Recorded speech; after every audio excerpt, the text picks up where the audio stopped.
Hello guys, gawa tayo ng merienda. Sigurado ako, paborito mo rin ito. Maruya. Unahin na po nating i-prepare tong saging natin, no? O yung saba. Ayan, balatan lang po natin. Yung pipiliin po nating saba is yung hindi po masyadong hinog, ano? O yung hindi naman po hilaw. Yung katamtamal lang gaya po nito, ano?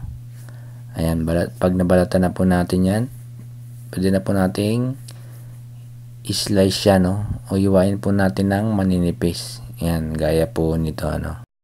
Kahit mga 3 hiwa lang kada saging, ano.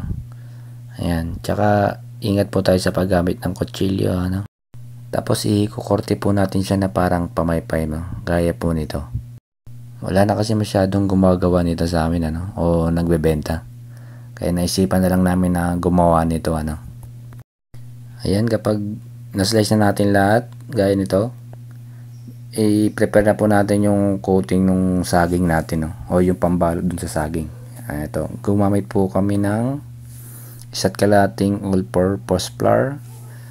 Then lagay nyo po ng 1 kutsarang baking powder. Tapos pwede nyo rin po siyang lagay ng konting asukal para may lasa-lasa po yung coating. And then haluan nyo po ng tubig, ano. Ayan, tapos halo-haloin lang po natin. Bali, tansya-tansya nyo lang po yung tubig, ano, kasi kailangan medyo malapot po yung pangbalot natin. Ayan, tapos lagyan po natin ng food color na color yellow. Ayan, para maganda naman po siyang tignan. Ayan, then haluin po natin, ano. Ayan, kapag okay na, pwede na po nating ilublob yung saging, no. Tapos balutin lang natin ito, gaya po nito, ano. Ayan, nagpainit na po ako ng mantika. Ayan. Tapos, pwede na po nating iprito. Ayan. Dapat malapot po siya, ano, para yung mixture po natin is kakapit dun sa saging. Ayan. Hintayin lang po natin maluto, no?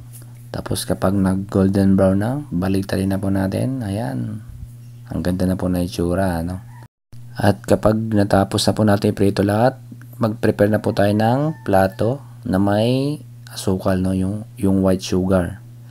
Ayan, doon po natin sila bubudburan ng asukal. Ayan. At kung may katabi ka habang nanonood, sabihin mo sa kanya magtimpla na siya ng kape, ano, dahil tapos na yung niluluto natin. Ayan, ito na po siya. Ayan, tara na at magmerienda ng maruya. Tapos samahan nyo ng mainit na kape, ano? Ayan, kain po. Salamat po sa panonood. Don't forget to like and share. Thank you.